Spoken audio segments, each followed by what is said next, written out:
vont chercher leur bonheur à eux, en Afrique. Oui, donc vous faites leur bonheur, pas votre bonheur à vous. C'est ce que je dis. Qu'est-ce qui fait donc que l'Afrique serve toujours de bonheur pour les autres? Mais parce qu'ils veulent. Personne ne vous... C'est pas le diable qui vous pousse, c'est pas Dieu qui vous pousse, c'est vous-même. Si je suis ministre, je signe le contrat pour être contre l'Afrique, je le sais, puisque j'ai 10%. Hein? Oui, c'est comme ça.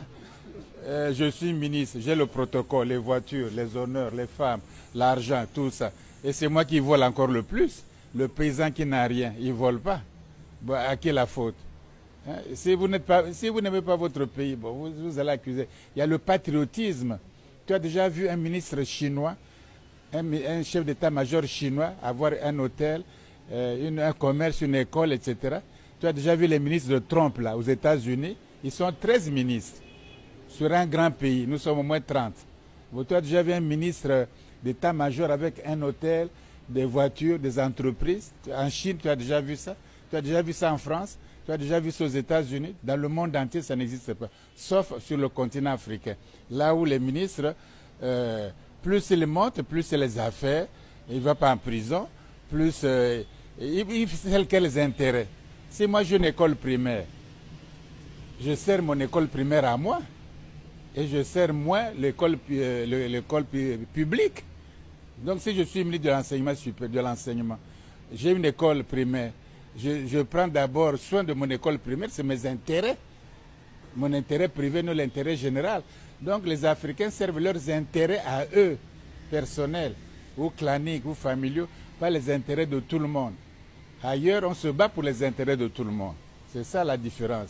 Donc, si on ne change pas notre attitude vis-à-vis de l'argent, du bien-être du public, ça va rester la même chose. C'est-à-dire que les autres, comme vous dormez, vous ne vous aimez pas, vous gaspillez votre pays, ils viendront contrôler les ports comme Bolloré, le port de Douala, de Kribi, de Conakry, d'Abidjan, de Dakar, de Pointe-Noire. Il va contrôler un blanc. On lui donne tous les ports, le port export, il commande. Si vous regardez comme ça, vous l'applaudissez, non?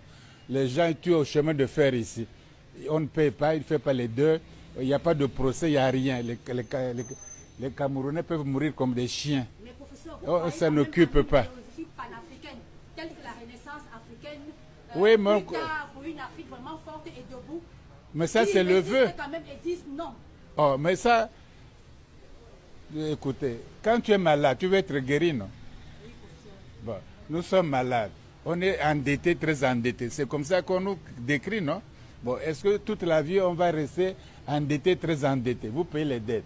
Vos enfants, vous payez les dettes. Qu'est-ce qu'il faut donc faire, professeur? Mais voilà pourquoi il faut... Mais quand on est malade, on cherche à se soigner. Est-ce que les Africains... Qu'est-ce qui leur manque? L'intelligence? Ils ont des docteurs, ils ont des ingénieurs, ils ont des architectes, ils ont tout le monde. Ils enseignent même en Europe, les meilleurs médecins. Il ne manque pas d'intelligence. Bon, il ne manque pas de richesse. Hein? Est-ce qu'on manque de richesse? Il y a l'eau, les poissons, hein? Il y a les diamants, il y a le cuivre, il y a tout, le bois. Qu'est-ce qui vous manque? Bon, il vous manque simplement l'amour de votre pays et puis le sacrifice. Et puis pour vous développer, c'est tout ce qui manque. Il ne faut pas chercher midi à 14 heures. Hein? On dit aide-toi, le ciel t'aidera. Si tu ne t'aides pas, Dieu ne va pas aider. On a dit aide-toi, le ciel t'aidera. Si nous ne faisons rien, ce n'est pas Dieu qui va construire l'Afrique, faire les chemins de fer, donner l'argent à tout le monde. C'est aide-toi, aide-toi. D'ailleurs, l'évangile, vous qui pratiquez ça, on dit on a donné 100 talents, 100 talents, 100 talents, 100 talents. On dit que tu es avec tes 100 talents. Oh, toi, tu es méchant, j'ai eu peur. Voici tes 100. Il dit, ah bon, tu es mauvais, tu fous le cas. Toi, tu dis, j'ai fait un peu. Tu dis, j'ai doublé. Il dit, viens avec moi. Parce que vous avez l'intelligence. Les Chinois font quoi avec leur intelligence? Mais c'est les mêmes neurones. Il y a des scientifiques ici. C'est les mêmes neurones, c'est la même matière grise. Il n'y a pas une intelligence des Blancs. La matière grise est différente chez les Blancs ou chez... C'est la même chose physique. C'est la même chose exactement. Mais comment les Chinois, on les appelait les chinoiseries. On se moquait d'eux. Ils mangeaient un bol de riz par jour. On se moquait d'eux, non? Au bout de 30 ans, ils vont à l'espace. Ils dominent tout l'Occident. Ils vont faire la route de la soie. Black Trump dit faites attention. Il dit oh, Trump, aussi toi fais attention. Mais Trump vous dit les pays de la merde. Vous riez, non? Quand il y a des Chinois les pays de la merde, il dit Trump toi aussi tous les pays de la merde. Ne blague pas avec nous. Voilà, c'est comme font les Chinois comme nous. Mais nous, avec votre intelligence, vous faites quoi? C'est la même intelligence. Donnez le pays là. l'Afrique aux Chinois pendant 20 ans, ça va changer. Ils bossent, ils travaillent, ils aiment leur pays, ils ne volent pas. Les mieux placés, c'est les plus voleurs. Et les autres alors. Non, voyez-vous, il ne faut pas chercher aussi à accuser les autres. Hein. On était colonisés, on était ceci, d'accord. Mais à un moment donné, il faut réfléchir. Si vous voulez qu'on soit comme ça, bon, soyons comme ça jusqu'à la mort. Si vous voulez qu'on change, vous êtes capable. Il y a des jeunes gens forts, vigoureux, des jeunes filles, des jeunes gens intelligents, forts, robustes. Bon, il faut les engager vers la vraie direction, puis travailler pour leur pays. Et au bout de 5 ans, 10 ans, on en aura plus qu'il n'en faut. L'Afrique est tellement riche. Il y a l'électricité, il y a les barrages, il y a l'eau partout, il y a le soleil, il y a la richesse. Les autres disent, bon, comme ils ne comprennent pas, ils dorment, bon, allons chez eux.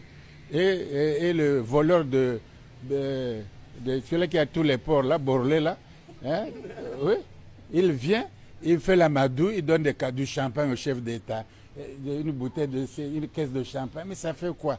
Il dit on signe les accords, il a les ports, tous les ports.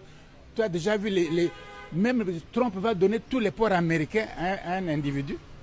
La France va donner tous les ports français, Marseille, Le Havre, Toulouse, à un individu. Les Chinois vont donner leurs ports à un individu.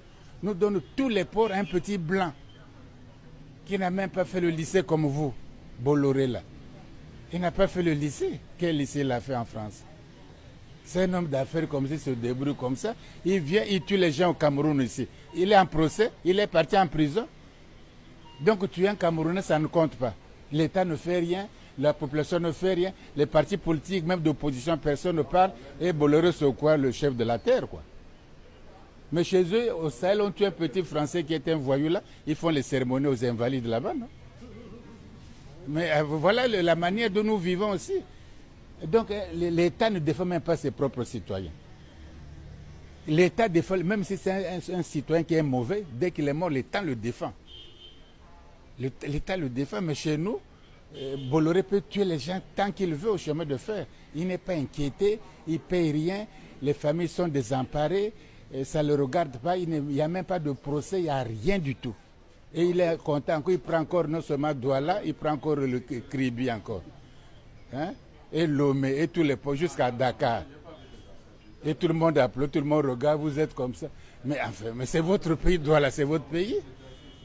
Hein? Même les Arabes vont incendier, brûler au moins ces installations, comme s'il ne va pas faire. Mais vous travaillez encore et vous payez combien? Rien du tout. Ailleurs, les Arabes allaient brûler ça, kamikaze, ils brûlent, et puis tu fous le camp. Oui, mais chez nous, on adore ça. Dès qu'ils viennent, même on donnait ça à la France, un pays, d'accord. Mais maintenant, ça appartient, le port de Douala, votre, là, vous appartenez à M. Bolloré. Pointe-Noire, la même chose. Abidjan, la même chose. Tous les ports de l'océan Atlantique, l'import, l'export. Qui rentre, il sait. Qui sort, il sait.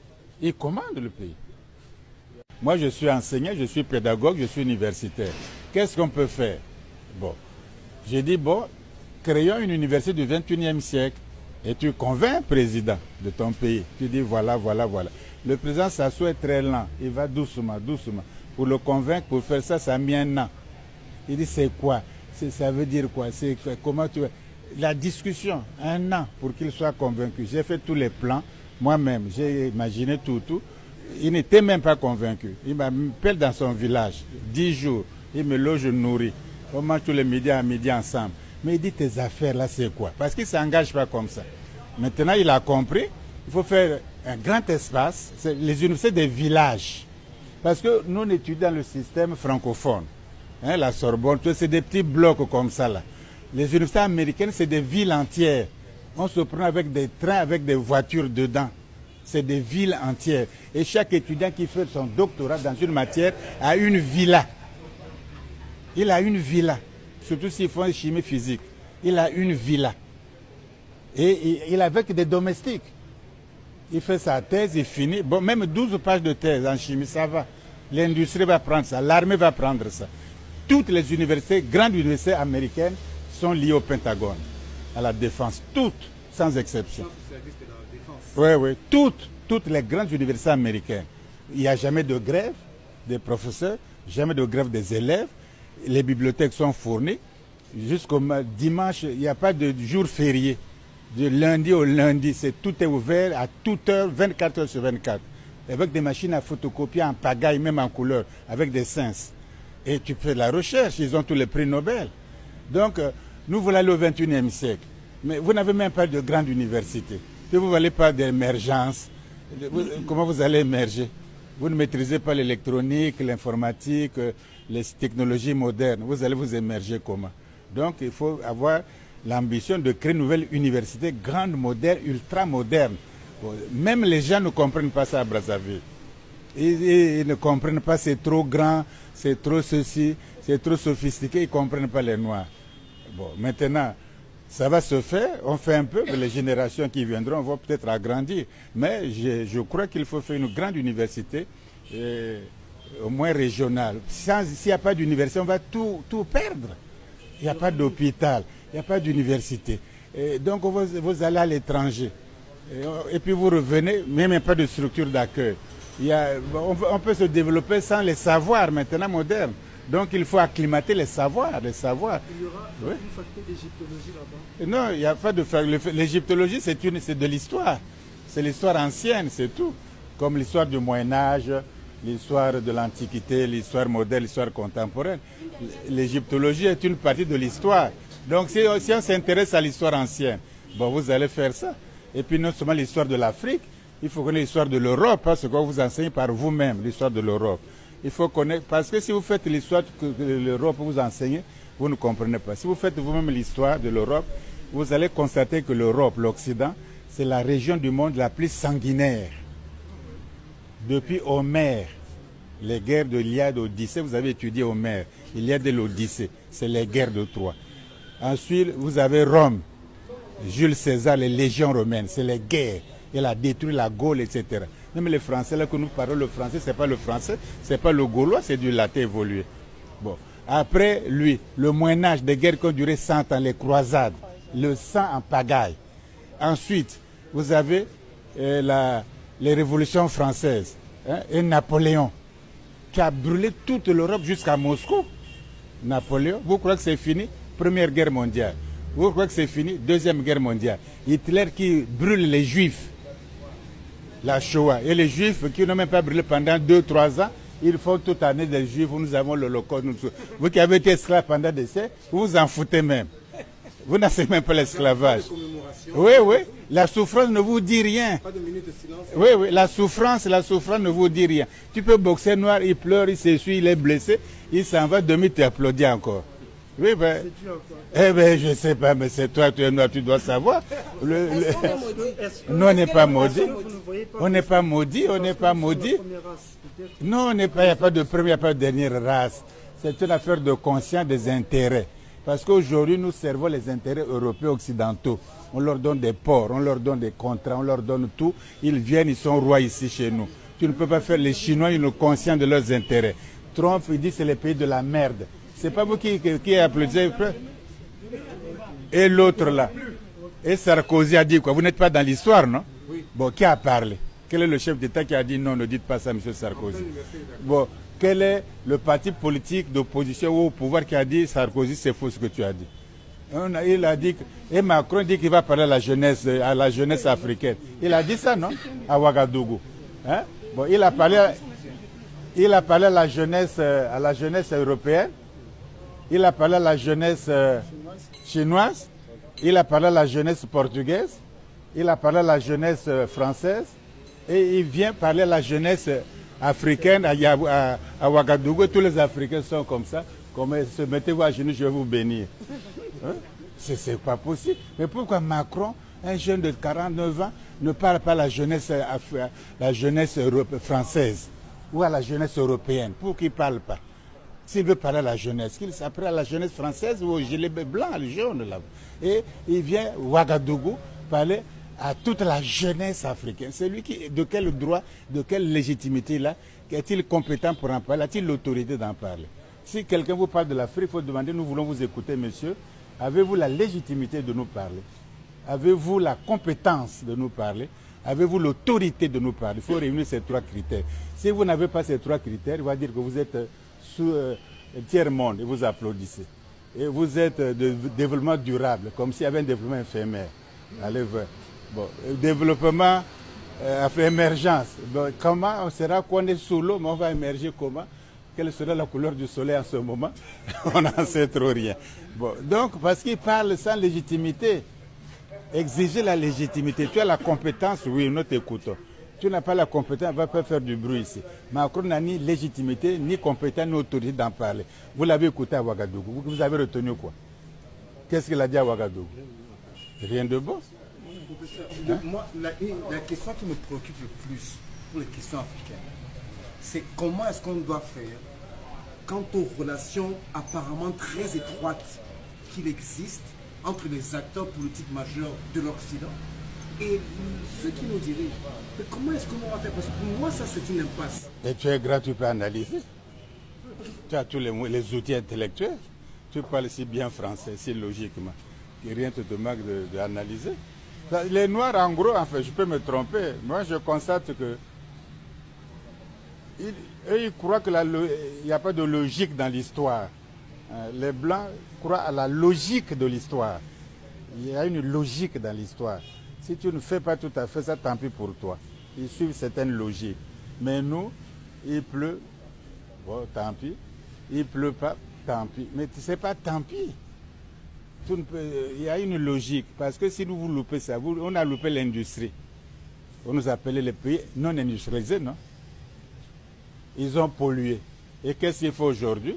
Il dit c'est vous, Africains, qui polluez le plus. Il faut arrêter de brûler vos forêts, tous vous polluez. Alors c'est eux qui ont pollué pendant 2-3 siècles, en faisant la révolution industrielle. Ils ont tout pollué. Ils vous disent changement climatique. Et nous, nous obéissons. Développement durable, vous obéissez. Donc vous avez une moyenne et petite entreprise. Tu vas te développer avec une moyenne et petite entreprise. Et ils se sont développés avec la grande industrie, l'ère industrielle.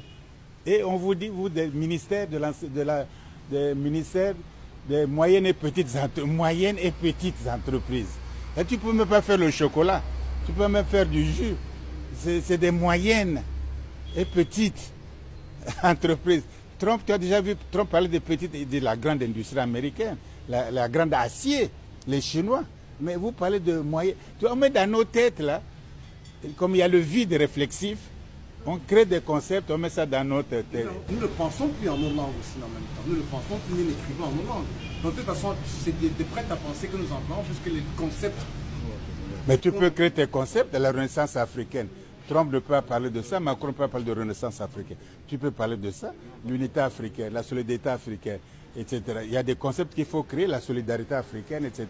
Et ils ne peuvent pas créer ça, mais tu peux créer ça.